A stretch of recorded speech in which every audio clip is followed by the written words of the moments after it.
Guys, in order to celebrate my 1-year anniversary in Canada, I decided to answer the most Googled questions about new immigrants in Canada. For now, I had talked about how to get affordable housing in Canada as a new immigrant.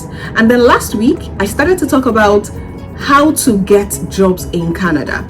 I'm focusing on the most effective ways to get jobs, alternative ways that people don't really look at. And the first thing I talked about was leveraging industry-specific events, industry-specific network events. And today I want to talk about job fairs, career fairs.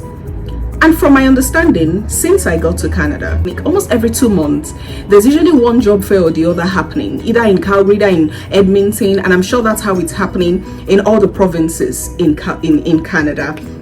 What's a job fair? It's basically an opportunity to bring potential employers in the same room with potential employees. So what will typically happen is that when you get to a job fair, you're going to find thousands, because there's usually a big hall that is being used.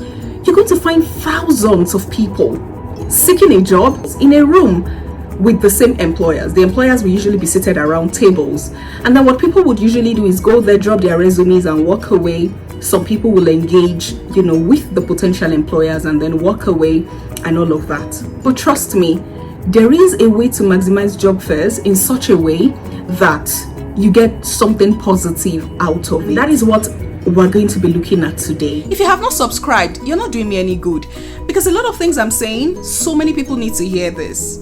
And there's no other way to get this message out there except by liking this video, by sharing this video, by commenting and engaging with this video, and by subscribing to my channel. When you do this, you tell YouTube, this lady knows what she's saying, and I want you to send this video to as many people as you can, and YouTube is actually going to respond to you.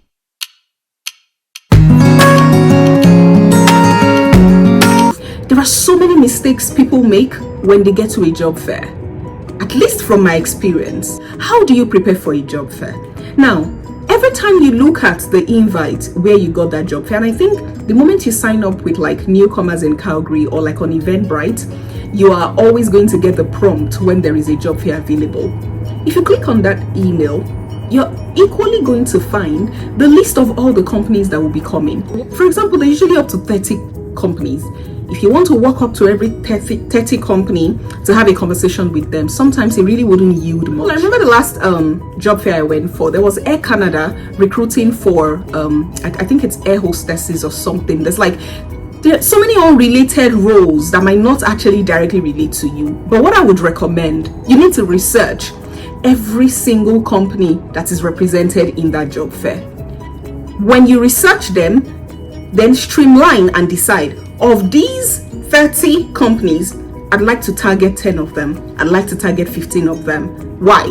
Because while you were researching, you saw what they do in that company and you see how you can add value to them. Not only did you search for their visions, mission, and what they do, but you also went ahead to check for the vacancy that they had on their website.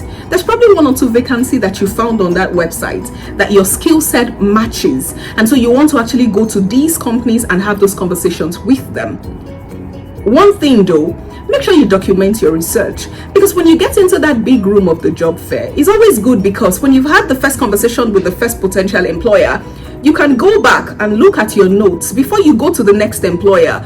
Look at your notes and refer to the things about that company that got to you for which you want to speak with them. Refresh your mind and then approach them for a conversation. The third thing I think you need to take note of when you go for a job fair, when you get to the potential company or the potential employer, so there will usually be like 2 representatives from that company that is seated, and then you are supposed to approach them. And from where I was seated, from where I stood, they're still sitting, I could see that what so many people were just doing was to go there, drop their resumes with them, write their names and go away. Come on, you guys. How does that even stand you out in a job fair? Remember that one of the reasons why you did your research is to see the needs of this company and how your skill set matches their needs actually. At the point where you are going to drop your resume, do me proud. Don't just go there and drop your resume and walk away. Go there and engage. What are you talking about? It could be, for example, hi, firm handshake, right? My name is Ella. I looked through your website, and one of the things about this company that I really absolutely love and that blew me away is your focus on green energy, for example, right? I think it's important that in every business model, sustainability is a thing. Sustainability should be something that every serious-minded business should be looking at. I don't think it's always about profitability. I think we could have a mix of both profitability and sustainability, and then something that does the environment good. Something along those lines. I'm just talking over the top of my head. And then you go ahead and say, and I'm really impressed. Well done for the good job that you're doing, at, for example, this green energy. And then you go ahead and say, but I also saw that on the website you have an opening for the role of business manager, for example. I've had 7 amazing years of expanding and growing brands, of growing businesses, of, starting up a brand in a new market. And I can tell you that I have what it takes, right? I have what it takes to grow your brand. I have what it takes to expand the business in this area, in this area, in this area. And then you go ahead and say, while I was on that role in the last 7 years, these are some of the achievements that I made. Elevator pitch, guys, elevator pitch. These are some of the things that I achieved. 1, 2, 3, 4, 5, 6. And I believe that the vast experience that I've had will definitely be of value to your company, especially as regards this role. Who can I speak with? When will you be able to get back to me? I cannot wait to talk about how my skill set and my vast experiences can fulfill or can close that need that you currently have in the company, whatever. Guys, this is me just like without thinking or planning, trying to tell you what an elevator pitch looks like. Now imagine me if I've actually done my research. That is what the research is about. That every time you research that company, when you get there, talk to them about what you know how to do best. Sell yourself in such a way that by the time they probably speak with 100 people, your name will be on the lips of everyone. That is how to maximize a job fair. When you've had a conversation with this company, go back, rest, take it all in, be proud of yourself, then look at your note and then target the next company you want to go for. Go for that next company and have your conversation with them as you would, as you want. The final thing I'm going to recommend is, please do not make the mistake of not taking their contacts. Oh God, don't just drop your resume. Take something from them. All the effort that you put into researching and that you put into engaging these companies would go to waste if you do not get a contact for which you can follow up after that job fair. By the time you've targeted all the companies that you wanted to target, go home, lift your head up high, be very proud of yourself, but go home. Okay, if you want to now, it's at that point, if you now want to network with like people that you know that might be from your country and all of that, then you can go to a corner and have that conversation. But don't go and have that conversation until you have done the reason for which you walked into that room.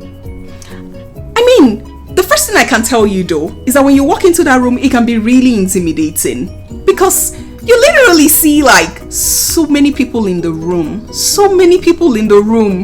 Sometimes you're like, if you're not used to, speaking in the public and you get to that place, you probably there's going to be that one shock that just shows you like there's this much people here. Don't pay attention to anybody. Your focus is on the companies that you want to talk to. And when you get to the company to talk, don't rush. Don't say, oh, there's somebody, like I said, there's usually a line.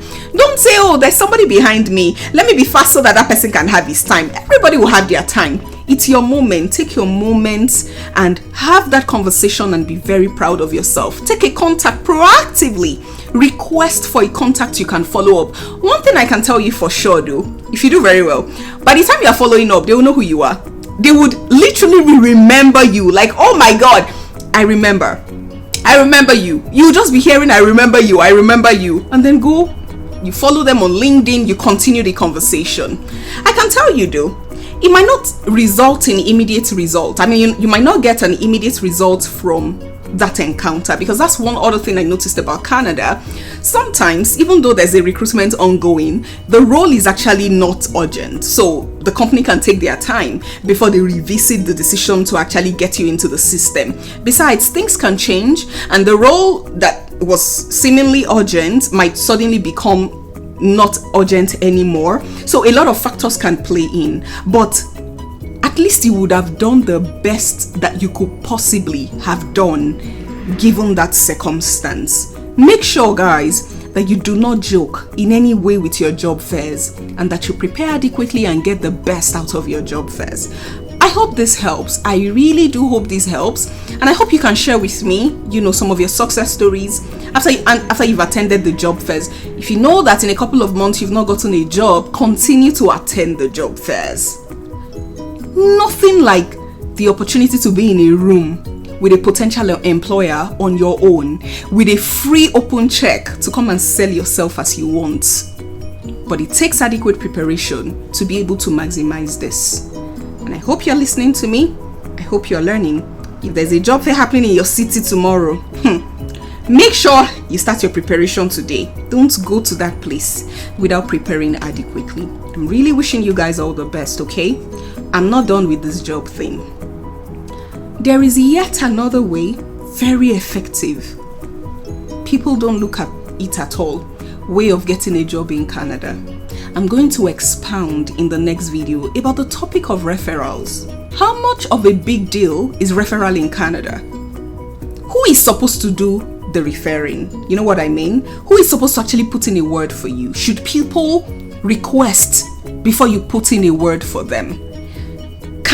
Is it worth it putting your reputation on the line trying to make a recommendation for somebody to get a job?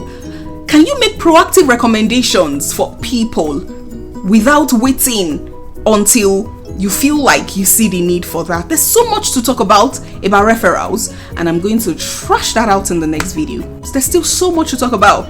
After I've talked about referrals, we're still going to talk about minimum wage jobs. We're going to talk about how to manage finances in Canada, achieve financial freedom, and then we're going to talk about something else. What if you're not getting a job? When there are businesses to do in Canada? We'll talk about that, you guys. I'm going to catch you in the next one, okay? See you guys, and thank you for being here. I love you so much.